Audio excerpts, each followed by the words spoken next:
থেকে সাজে বসেছু মোক তুই কোন সময় বাপের বাড়ি রাখপা যাব রে হারামজাদা আজকে মোক যদি রাখপা নি যাইস তাহলে তোর বুক খানিত লাত মারে পালাই যাম পালাই যাব তো জানি গে হারামজাদি তোর মত বেটি ছুয়াক মুই রাখ পাউনি চাও তুই তো মকি গারবার ভয়ে যাহি মায়ের বাড়ি সব বুঝা পাহুকে কুরহিয়া না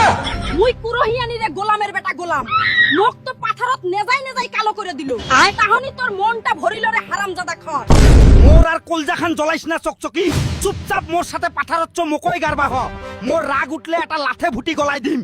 মুই পাথারত নিজাম রে গোলামের বেটা গোলাম মুই একলাই চল যাহু মায়ের বাড়ি তোর মতো ভাটারের বাড়ি আর আসিম কোনি